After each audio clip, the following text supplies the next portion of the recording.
Salut les Anacalypsiens, bienvenue dans ce nouvel épisode de koh. Donc aujourd'hui on va parler de l'épisode 8, donc l'épisode de la réunification, partie 1 on va dire.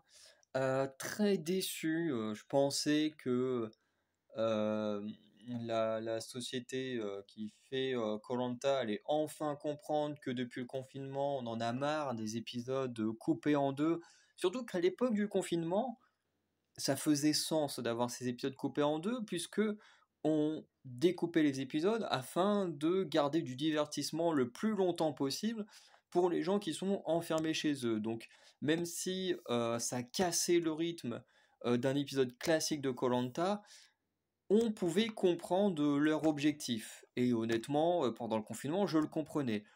Aujourd'hui, ils continuent avec leurs épisodes coupés en deux, qui n'ont absolument aucun sens, hein. Couper la finale en deux, ça n'a plus aucun sens. Les poteaux, c'est juste insupportable à regarder quand t'as un épisode où t'as que ça à regarder avec le conseil final. Enfin bref, c'est juste chiant. Bon, par contre, avoir un peu plus longtemps d'orientation, ça c'est plutôt cool. Mais pareil avec la réunification, la couper en deux, ça n'a aucun sens, ça casse totalement le rythme, et ce qui fait que les épisodes, ils sont mauvais. Les épisodes, ils sont mauvais, parce qu'un épisode classique de koh c'est retour du camp. Enfin, je pars hors premier épisode, parce que le premier épisode, forcément, il y a la mise en place des équipes, tout ça, donc c'est toujours un peu différent le premier épisode, mais et forcément la finale aussi. Mais un épisode classique de koh, si on enlève le premier et le dernier épisode, normalement c'est on revient sur le camp, il y a un peu le débrief par rapport au conseil s'il y a des choses à dire. Ensuite on part en épreuve de confort. Ensuite il y a toute la partie où les gens profitent du confort. L'autre camp, on voit un peu leur vie sur le camp, soit en train de survivre, soit en train de parler de stratégie ou de vivre voilà socialement entre eux. Ensuite, tu as l'épreuve d'immunité. Ensuite, tu as une fois à nouveau pour l'équipe qui a gagné un petit peu de vie sur le camp. Pour l'équipe qui a perdu de la stratégie avec un peu de vie sur le camp. Ensuite, le conseil, hop, un éliminé. Et voilà. Des fois, des éliminations surprises dans les épreuves. Mais bref, un épisode classique de koh, c'est censé être ça. Et quand on a, comme là, des épisodes coupés en deux, je trouve ça absolument insupportable parce que bah, ça casse le rythme d'un épisode de koh. Alors certes, on a toujours des éliminés, c'est un peu le principe de koh, c'est d'avoir un éliminé à la fin d'épisode. Là, c'est toujours le cas, on a toujours un éliminé à chaque fin d'épisode, puisque là, on a l'éliminé de la réunification, où ils n'ont même pas cherché à faire du suspense, où habituellement, on attend que les deux reviennent sur le camp pour expliquer ce qui s'est passé, et on pourrait me dire, oui, mais là, comme ils ont été à la boule, il n'y a pas besoin de suspense. Eh ben, je te dirais que ce que tu dis, c'est con, parce que on a bien vu en 2015 ou 2016, avec la saison où il y avait Pascal qui a été gagné par Wendy, que Cassandre, de mémoire, avait été éliminé sur la boule noire, et pourtant ils avaient quand même fait du suspense, parce que, comment dire, l'épisode n'était pas coupé en deux. Du coup, ils ont gardé le suspense. Là, l'épisode est coupé en deux, donc ils gardent pas le suspense pour dire voilà, hop, machin éliminé, on s'arrête là. Bref, je trouve ça. Voilà, je lâche un peu mon sel en ce début de vidéo parce que j'en ai marre des épisodes coupés en deux. En plus, j'y ai pensé il y a quelques jours. Je me suis dit, j'espère qu'ils vont pas nous refaire un épisode coupé en deux pour la unification parce que ça fonctionne pas, c'est juste chiant.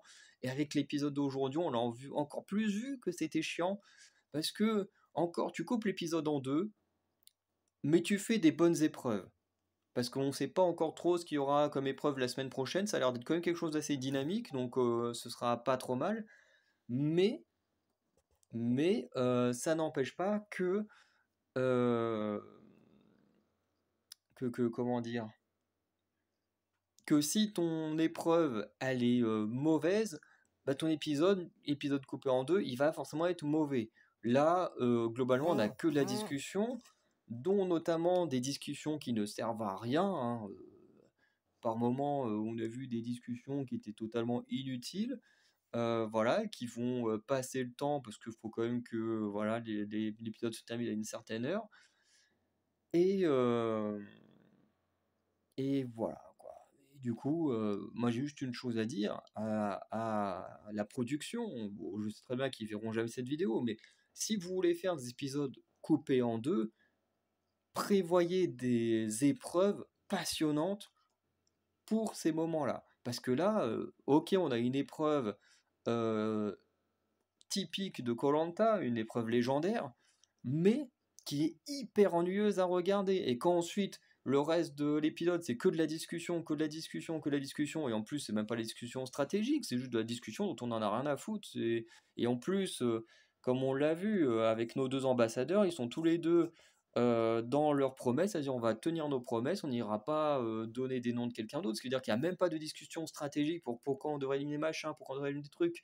Il se passe absolument rien dans cet épisode, c'est ennuyeux à mourir. Honnêtement, je me suis fait chier pendant 1 heure et demie, 2 heures, au point que j'en ai sorti la Switch et que j'ai continué à jouer à Mario parce que, bah voilà, je m'ennuyais, voilà.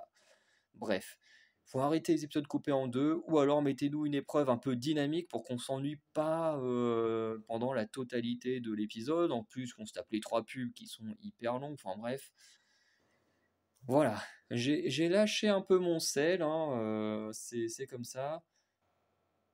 Et, euh, et du coup, on va parler un peu de l'épisode, hein, il n'y aura pas grand-chose à dire, je vais aller assez vite quand même. Donc, retour de conseil, il n'y a rien eu à dire sur le conseil, personne n'est revenu sur le cas de Rudy ou quoi que ce soit. Donc voilà, pas grand-chose à dire. Euh, du coup, épreuve de confort, donc le jeu c'est celui du paresseux. Et on nous dit que le talisman obtiendra un second pouvoir euh, après l'épreuve. Voilà. Il y en a qui sur Facebook avaient eu des idées plutôt sympas, enfin plutôt une idée très sympathique, mais je reviendrai dessus après si j'y pense. Du coup, le gagnant offre le confort à son équipe et du coup récupère le talisman. Donc à la fois une épreuve solo et, j'allais dire aquatique, et en équipe. Et du coup, le confort, c'est un burger qui ont l'air excellent. Enfin, moi le burger, c'est vraiment mon truc favori. Voilà, je pourrais en bouffer tous les jours quasiment. Et ouais, non, j'exagère pas. Je pourrais en manger tous les jours. Bon, pas toujours le même burger, mais je pourrais manger des burgers tous les jours. Bien sûr, je ne le fais pas, hein. Voilà. Euh, et du coup, il y a une règle un peu spéciale, c'est que si il reste à la fin 2 membres d'une même équipe minimum, ils gagnent un accompagnement en plus, donc des frites avec du ketchup ou de la moutarde, enfin et de la moutarde, hein, ça dépend quand on dit où, c'est en fonction des goûts de ce qu'ils veulent manger avec. Donc par exemple, imaginons qu'il reste 2 jaunes, un rouge, que le rouge y tombe, comme il reste 2 jaunes, bah hop, il gagne les accompagnements plus des burgers. Mais ça ne se fera pas.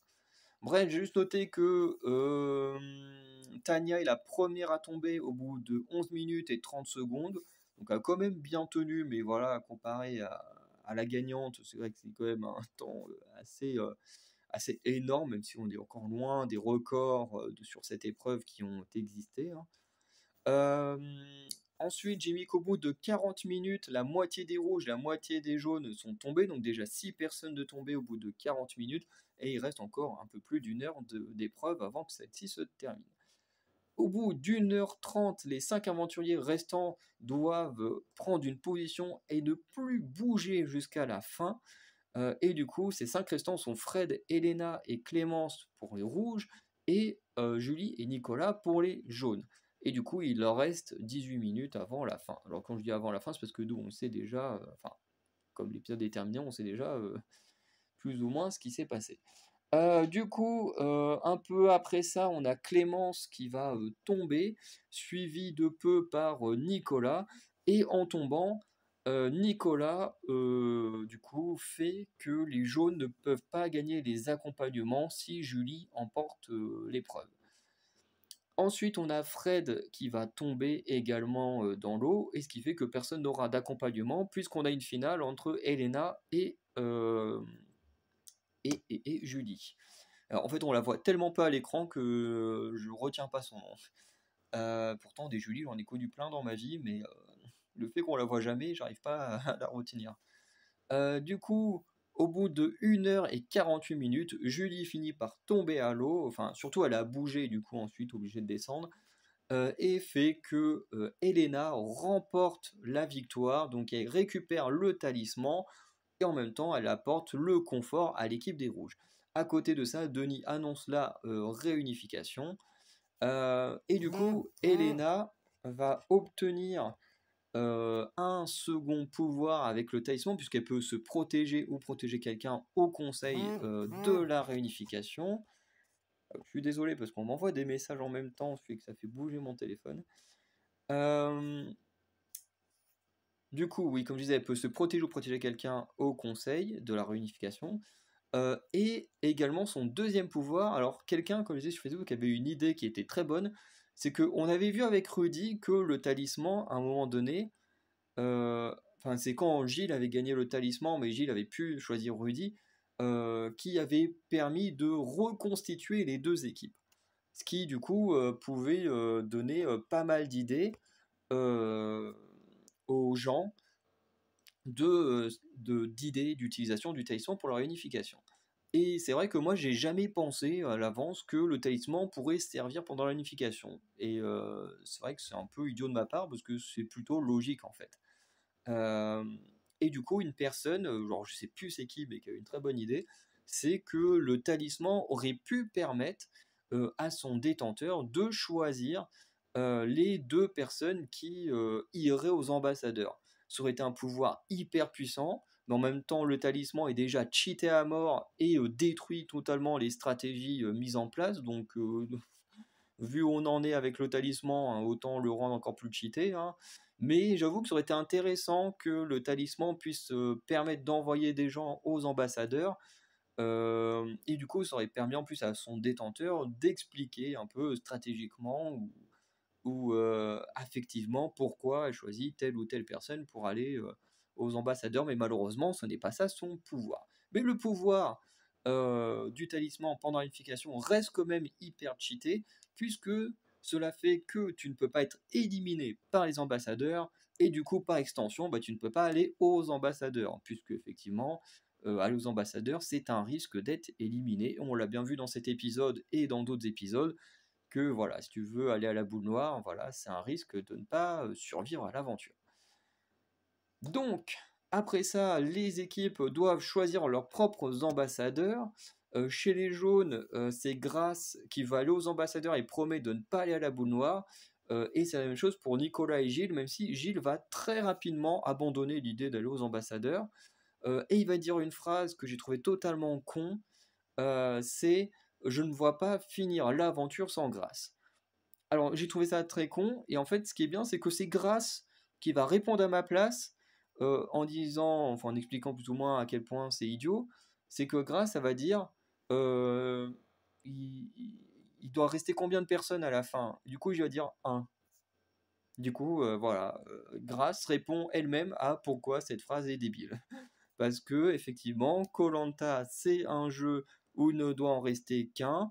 C'est triste parce que forcément tu fais des affinités avec des gens, que tu es obligé de voir partir à un moment donné, que ce soit parce qu'ils sont éliminés par des stratégies, que ce soit parce qu'ils sont éliminés au poteau ou à l'orientation, ou qui voilà, ils sont pas en finale, ou bref. Il va y avoir tellement de façons de perdre les gens qu'on aime bien.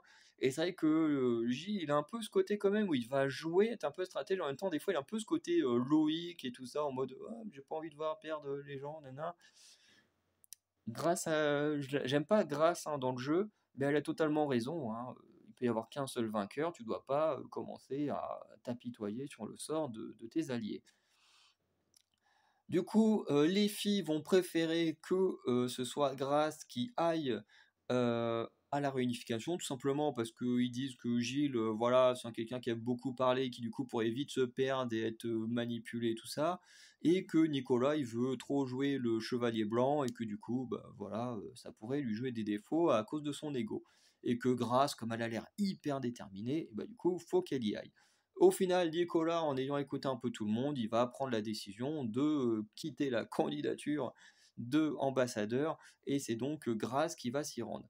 Et du coup, c'était pas hyper intéressant, honnêtement. Voilà. Parce que Grace, dès le début, elle est en mode moi j'y vais, je suis plus déterminé que tout le monde. Au final, on a eu plein de discussions inutiles juste pour nous dire bah c'est Grace qui y va. Alors qu'en fait, dès le début, on aurait pu dire voilà, Grace elle y va, et puis voilà, on passe à autre chose. Bon. Je vais revenir juste après avoir parlé des rouges sur comment moi je préfère les ambassadeurs. Euh, Ensuite, on arrive chez les rouges. Chez les rouges, je sais pas, on a Quentin qui nous dit, moi je veux y aller parce que c'est un objectif que je me suis donné en arrivant dans le jeu. Et même avant, voilà. Alors je sais pas si c'est du bluff pour Grace ou quoi que ce soit, mais il dit, je m'y suis préparé depuis des années. Donc voilà, c'est quelqu'un qui sait très bien quoi s'attendre, qui n'a pas peur de tirer la boule noire et du coup qui veut absolument y aller. On note chez les rouges que beaucoup sont en mode ouais, moi j'aurais pu y aller, mais je suis pas capable de la boule noire, donc je me désigne pas. Voilà, donc du coup c'est Quentin qui y va, puisque Frédéric aussi se dit moi je peux le faire, mais connaissant le rêve de Quentin de vouloir y aller, bah, autant le laisser vivre son rêve et s'y rendre. Quentin décide de donner son collier à Frédéric dans le cas où il ne reviendrait pas des ambassadeurs, donc voilà, on connaît maintenant l'avenir de ce collier d'immunité. Et du coup, je voudrais juste rajouter ici euh, que du coup, oui, on connaît le destin, non pas ça, que les ambassadeurs, finalement, je crois que je préfère quand euh, c'est l'équipe qui choisit l'ambassadeur dans l'équipe adverse, par exemple que les jaunes choisissent l'ambassadeur rouge et que les rouges choisissent l'ambassadeur jaune. Pour la simple unique raison que là, on a eu des ambassadeurs qui étaient... pas qu'ils étaient mauvais, ils étaient très bons dans leur rôle, mais pour nous, en tant que spectateurs, c'est absolument pas divertissant. Ce que je veux dire, c'est que quand les rouges, par exemple, choisissent l'ambassadeur jaune et que les jaunes choisissent l'ambassadeur rouge, ils vont choisir la personne le moins ou la moins apte à aller à la boule noire et donc le plus apte à trahir euh, une personne de son équipe. Et du coup, ça rend les discussions aux ambassadeurs beaucoup plus intéressantes, puisqu'on va beaucoup plus chercher à vouloir éliminer une personne ou une autre. Et du coup, va forcément y avoir des trahisons, va y avoir un peu de drama. Et du coup, ça, c'est beaucoup plus divertissant. Que là, on a deux très bons ambassadeurs, je ne dis pas le contraire. Les deux sont très bons dans leur rôle. Mais en termes de divertissement, parce qu'il ne faut pas oublier que koh ça reste quand même un jeu, c'est du divertissement aussi. Et du coup, bah là, en termes de divertissement, bah, on n'en a pas du tout. Parce que, bah, au final, va quand même y avoir un peu de discussion par rapport à Anne-Sophie, par rapport à Esteban, par rapport à Tania. Mais les deux sont quand même campés sur leur truc et n'iront pas plus loin. Et je trouve ça un peu dommage parce que déjà, Grace n'écoute absolument pas Quentin. Parce qu'on va passer tout de suite à la partie des ambassadeurs. Pardon. Mais du coup, on a Grace contre Quentin. Grace qui du coup a le dessus sur Quentin sur toute la conversation parce qu'elle ne va clairement pas le laisser parler. Voilà, va beaucoup lui couper la parole. Voilà, le pauvre, il galère à mort à discuter, ce qui est assez dommage pour lui parce que lui qui rêvait de le faire et qui pensait que ça se passerait mieux, bah, c'est un peu dommage. Et Grace, du coup, va monopoliser la parole en voulant absolument se débarrasser de Anne-Sophie ou de Esteban, puisque de toute façon, on ne peut pas toucher à Elena. Tandis que Quentin est plus pour éliminer Tania. Et ce qui est dommage, c'est que si on avait choisi des personnes qui ne veulent absolument pas quitter l'aventure ou qui sont prêts à trahir, bah, c'est que les conversations auraient été plus intéressantes, puisqu'ils ils auraient beaucoup plus explicité pourquoi éliminer telle ou telle personne, et ils auraient été prêts à trahir telle ou telle personne dans le jeu. Là, ici, ben voilà, c'est pas intéressant. Chacun est en mode, de toute façon, moi j'irai à la boule noire, chacun fait ce qu'il a dit. Et du coup, en termes de divertissement, bah, c'est pas top. Et quand en plus on a un épisode coupé en deux et avec une épreuve bien que mythique et quand même assez ennuyeuse à regarder, ça en fait un épisode assez mauvais. Bref. En tout cas, ça m'a beaucoup fait marrer aussi que Grace nous dit que je suis ouverte d'esprit. Alors, je ne mets pas en cause le fait que dans la vie réelle, hors koh elle soit ouverte d'esprit, mais dans le jeu, elle l'est totalement pas. Hein. C'est j'ai les jaunes et les rouges, je les aime pas. Quand Martin y arrivait, c'est Martin, j'aime pas. Quand Rudy y arrivait, c'est Rudy, tu évites de trop parler, tu restes dans ton coin parce que voilà, tu me fais chier. Bref, elle ne tolère personne si c'est pas des jaunes. Même là, hein, quand elle parle, elle est en mode ouais, Anne-Sophie Esteban, je veux qu'ils dégagent, ils servent à rien. Alors peut-être en dehors de l'aventure, je vais les adorer, mais pour l'instant, ils servent à rien, donc je veux qu'ils dégagent. Pour quelqu'un de très ouvert d'esprit, c'est quand même des propos qui vont pas vraiment dans ce sens-là. Bref. En tout cas, chacun veut tenir sa promesse à sa tribu. Ils vont tous les deux aller à la boule noire et Quentin va tirer la boule noire. Oula. Et du coup, je tiens quand même à féliciter Grace et Quentin. Quentin qui est un aventurier que j'aime pas beaucoup plus que ça parce qu'on l'a pas énormément vu, ou alors on l'a juste vu péter des câbles à la fin d'épreuve, ce que je trouve assez dommage pour lui parce que bah, du coup on n'a pas forcément une image d'un grand aventurier de lui. Et Grace, je suis pas un grand fan non plus, j'avoue qu'elle est très forte, mais à côté de ça, j'aime pas trop le caractère qu'elle nous montre dans l'aventure. Mais malgré ça, je reconnais que les deux ont été très courageux et courageuses, et que voilà, moi j'aurais été incapable d'aller à la boule noire, donc en tout cas, félicitations à eux pour avoir réussi à tenir leurs promesses et voilà, avoir réussi des choses que énormément d'aventuriers n'ont pas réussi avant eux, même si d'autres l'ont fait également, hein, mais voilà. Sur le camp réunifié qui s'est passé entre deux, hein, au milieu des discussions des ambassadeurs, j'ai juste noté qu'on voit Julie, donc, qui est chez les jaunes, mais une ex-rouge, va décider de rester avec les jaunes, puisque forcément, on est quand même sur 5 ex-jaunes chez les jaunes et 3 ex-jaunes chez les rouges. Donc effectivement, si on compte dans la globalité, les ex-jaunes sont en surnombre, donc Julie a clairement plus intérêt à rester avec les jaunes, et ça, Anne-Sophie va très bien le comprendre, et du coup, bah, Julie également, en décidant de rester avec les jaunes. Et du coup, voilà, ça fait qu'il y a encore moins de rouges ou d'ex-rouges pour l'aventure. On note également que Laura ne veut pas voter contre Clémence, qui du coup est devenue rouge plus tard, mais qui était une ex-jaune, malgré le fait que Clémence a l'air d'être en très bonne entente avec Elena et ne voudrait pas vraiment qu'on élimine Elena, qui pourtant est une rouge de base et est restée rouge. À côté de ça, on a Nicolas qui dit à Frédéric que leur alliance puissance 4, composée de Nicolas, Frédéric, Gilles et Quentin, tient toujours. Et du coup, bah non, ne tient plus vraiment toujours, puisque Quentin est éliminé. Voilà, on l'a bien vu. Voilà, donc on sent que les vieilles alliances tiennent encore, en tout cas du côté des rouges, enfin des jaunes et des ex-jaunes. En tout cas, ils sont beaucoup plus fragiles du côté des ex-rouges. Voilà, il n'y a plus rien à dire sur l'épisode, hein, un épisode assez vide, voilà, assez ennuyeux. Honnêtement, moi je me suis beaucoup ennuyé, je l'ai déjà dit pendant le détail, mais pour moi il y a trois choses qui m'ont ennuyé. C'est l'épreuve de confort qui n'était pas adaptée à un épisode coupé en deux. Pour moi, le paresseux ou le koala, ce genre d'épreuve, c'est bien quand tu as un épisode normal avec une autre épreuve dynamique et qui te permet de rester dans l'aventure. Mais en tout cas, dans un épisode coupé en deux, pour moi, ça ne fonctionne pas. Le fait d'avoir un épisode coupé en deux, ça m'a saoulé dès le début. Enfin, j'ai espéré qu'on n'ait pas cet épisode coupé en deux, mais malheureusement, ce fut le cas. Et la troisième chose, c'est le choix des ambassadeurs, dans le sens que on aurait eu un peu plus de divertissement, et je pense qu'on aurait passé un meilleur moment si les rouges avaient choisi l'ambassadeur jaune et si les jaunes avaient choisi l'ambassadeur rouge. Voilà, c'est mon avis. C'est comme ça que moi j'ai ressenti cet épisode. Peut-être que vous avez passé un très bon moment. En tout cas, pour moi, ça a été une torture du début à la fin.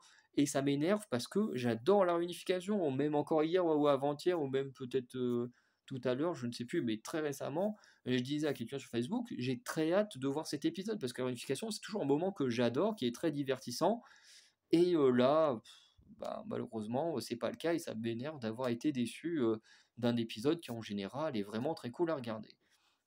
Bref, on va arrêter là. N'hésitez pas à me dire en commentaire ce que vous avez pensé de cet épisode, si vous l'avez aimé ou pas aimé, si vous êtes d'accord avec les 3 points que j'ai donnés qui font que moi je trouve cet épisode ennuyeux ou pas. Vous pouvez argumenter et me dire ce que vous pensez. Euh, à côté de ça, n'hésitez pas à aller checker l'onglet communauté où je partage toutes mes vidéos sorties pendant la semaine sur toutes les chaînes Anacalypsy. Et sinon, bah, je vous souhaite une bonne journée, une bonne soirée, et je vous dis à très bientôt pour de nouvelles vidéos. Et je suis désolé parce que je viens encore de me rendre compte, comme pour la vidéo koh que j'ai oublié de brancher mon micro, d'ailleurs je ne sais pas où il est. Euh, voilà. Et je m'excuse également pour ne pas avoir sorti de vidéo la semaine dernière, parce que je crois que j'en ai pas sorti, parce que pareil, j'allais pas super bien. Voilà, j'avais regardé la vidéo, pourtant j'avais pris des notes, et entre deux, comme ça allait pas super fort, j'avais totalement zappé. de faire la vidéo et de la mettre en ligne. Donc voilà, je m'en excuse également. Allez, ciao les Acapiens.